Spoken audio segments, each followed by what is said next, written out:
Hello guys, welcome back to SSY ব্লগে। তোমরা সবাই কেমন আছো? আশা করি আলহামদুলিল্লাহ অনেক অনেক ভালো আছো। আমিও তোমাদের দোয়ায় অনেক অনেক ভালো আছি।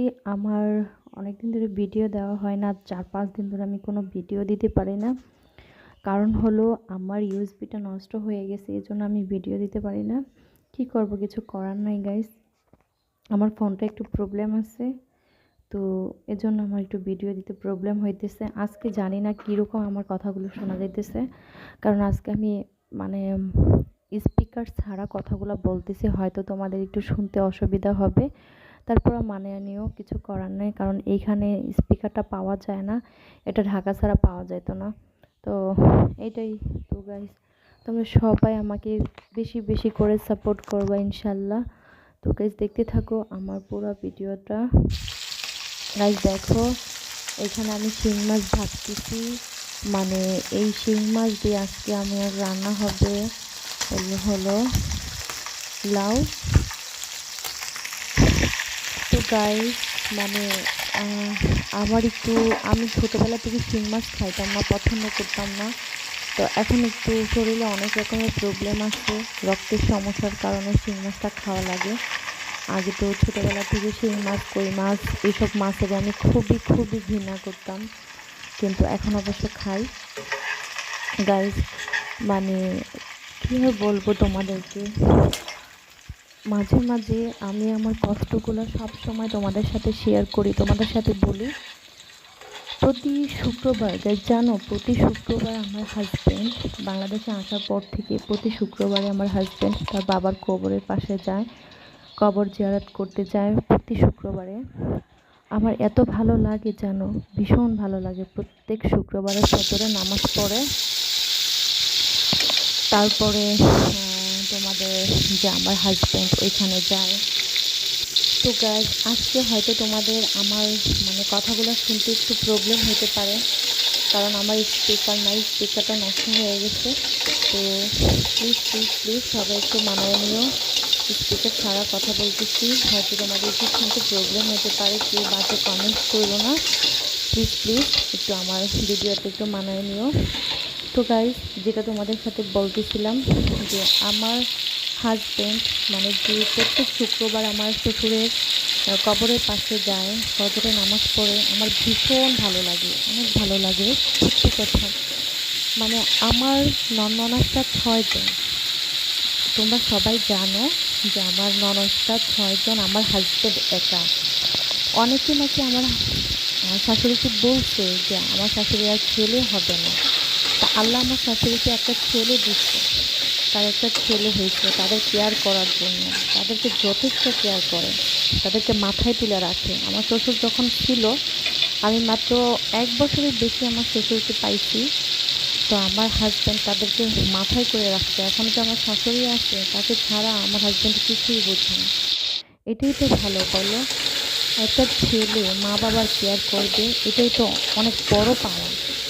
তো গাইস, আমার মানে সত্যি আমি ভীষণ কান্না পাই যে আমাদের তো আল্লাহ পাক একটা মেয়েও দেয়নি, একটা ছেলেও দেয়নি।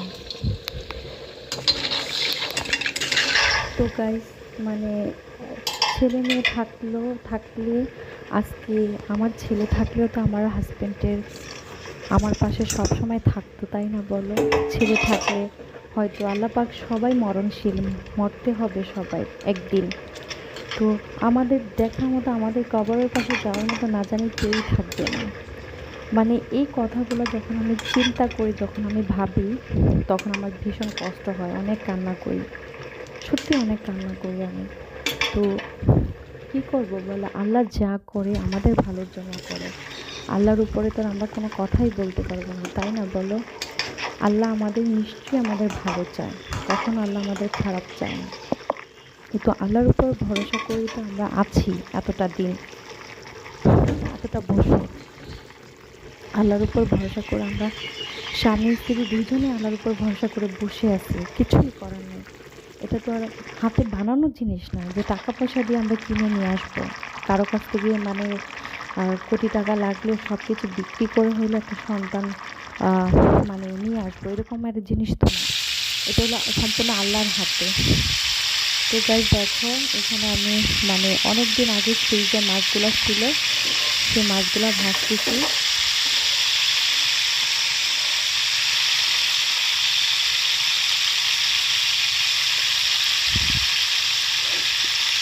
আমার আজকে কথা বলতে ভীষণ খারাপ লাগতেছে, আমার স্পিকারটা নষ্ট হয়ে গেছে। হয়তো তোমাদেরও কথাগুলো শুনতে একটু খারাপ লাগবে, পুরোপুরি তোমরা শুনতে পারবে না।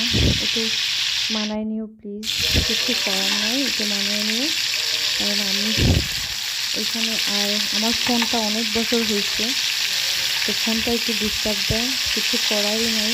কী করবো বলো, একটা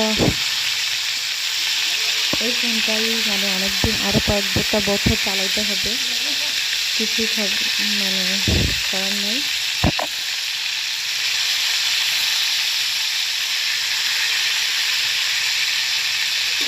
মাছগুলো উঠতেছে না, মাছগুলো খুব বেশি দিয়ে দিচ্ছি আমি, সাইড দিয়ে উঠতেছে না।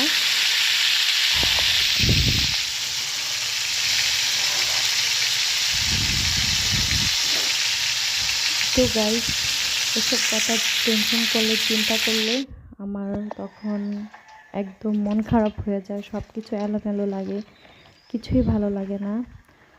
তো আমি তোমাদের সাথে রান্না করতেছি একটা একটা করে, আর কথাগুলো বলতেছি, কারণ আজকে তোমাদের একটু রান্নার আওয়াজটা বেশি আসবে।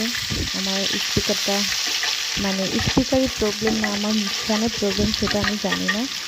তো ফোনটাকে দেখাইতে নেব। তোমরাই বলো যে আমি সব সময় বাচ্চার জন্য কান্নাকাটি করি, এটা সেটা তোমাদের সাথে বলি। এগুলো যদি চোখের সামনে হয়, কোনো মেয়ে, কোনো বাবা সহ্য করতে পারবে বলো? দেখো না, আমার শ্বশুরের একটা মাত্র ছেলে, আমার হাজব্যান্ড আছে বলে প্রতি শুক্রবারে তার কবরের পাশে যাওয়ার মতো আসি একজন। আমাদের কবরের পাশে কে যাইবে বলো? কে চাইবে আমাদের? কে আমরা মরে যাওয়ার পরে একটু দোয়া করবো? আমি যখনই এইসব কথা চিন্তা করি, টেনশন করি, ভাবি, তখন আমি ভীষণভাবে আপসেট হয়ে যাই, অনেক অনেক আপসেট হয়ে যাই। হয়তো তোমরা যারা আমার মতো আছো, কোনো মেয়ের যদি আমার মতো প্রবলেম থাকে, বা কোনো ছেলের যদি আমার হাজব্যান্ডের মতো প্রবলেম থাকে, যে বাবা হতে পারছে না এরকম, বা আমি মা হতে পারতেছি না, এতটা বছর হয়েছে, বিয়ে হয়েছে, তাহলে ওই মানুষটা আমাদের এই কষ্টগুলো অবশ্যই অবশ্যই বুঝতে পারবে, যে একটা বাবা মায়ের কত কষ্ট মনের মধ্যে। পৃথিবীতে কিছুই বাড়ি গাড়ি টাকা পয়সা এগুলোতে কিছুই হয় না সন্তান না থাকলে। সন্তান প্রতিটা বাবা মায়ের অমূল্য রতন। সন্তান যদি না থাকে, তাহলে তাদের ভবিষ্যৎ পুরো অন্ধকার, তাদের ফ্যামিলি অন্ধকার, তাদের বংশ অন্ধকার, সব কিছু অন্ধকার হয়ে যায়। তাই আল্লাহর কাছে একটাই চাওয়া, আল্লাহ যেন ছেলে দেয়, মেয়ে দেয়, একটা সন্তান অন্তত পক্ষে আমাদের দেয়। আর কিছুই চাই না, যে আমাদের একটু মনে করার মতো মানুষ যেন আল্লাহ তাআলা দেয়। মরে যাওয়ার পরে যেন কেউ আমাদের বংশেতে থাকে, যে আমার হাজব্যান্ডের নাম, আমার নাম যেন মনে করে। সত্যি কথা বলতে, আমি কথাগুলো বলি আর আমার কান্না আসতেছে। কেন আল্লাহ আমাকে এত বড় কষ্টটা দিয়ে রাখছে বলো? একটা দুইটা বছর যদি হয়, একটা দুইটা দিন হয়, বা একটা দুইটা বছর হয়, 5টা 10টা বছর হয়, তাহলে সহ্য করা যায়। আজকে 15টা বছর ধরে সহ্য করতেছি, কত কষ্ট, কত যন্ত্রণা, সেটা আমার থেকে ভালো আর পৃথিবীতে কেউ জানে না, কেউ না। একটা মানুষের মনে কত কষ্ট, কত যন্ত্রণা।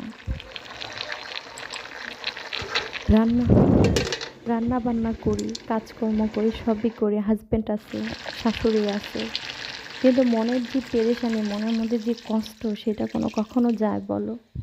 পৃথিবীতে বাঁচতে হলে খাইতে হবে, পড়তে হবে, সবই করতে হবে, কিন্তু মনের কষ্টটা তো মন থেকে যায় না। তোমরা প্লিজ প্লিজ আমার ভিডিওগুলো বেশি করে দেখো, আমাকে একটু সাপোর্ট দিও, আমাকে একটু সাহস দিও। বাট এতটুকুই, আমি যেন ভেঙে না যাই। 15 বছরও আমি ভেঙে যাইনি, এখনও যেন আমার এই সাহস আমি যেন না হারাই ফেলি। আল্লাহর উপর এই ভরসা যেন আমি না হারাই ফেলি। আমি যেন আমার আল্লাহর পাক রাব্বুল আলামিনের কাছে ভরসা করতে পারি। এই ভরসা যেমন আমার সবসময় থাকে, যে আশা রাখতে পারি মনের মধ্যে যে আল্লাহ আমাদেরকে একটা সন্তান দিবে।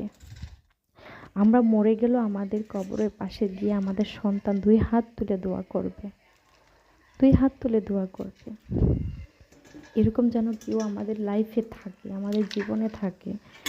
আমার লাইফে আমি অনেক অনেক ধন্য মনে করি আমার লাইফটাকে, যে আমার হাজব্যান্ডকে আমি পাইছি, আমার স্বামীকে আমি পাইছি।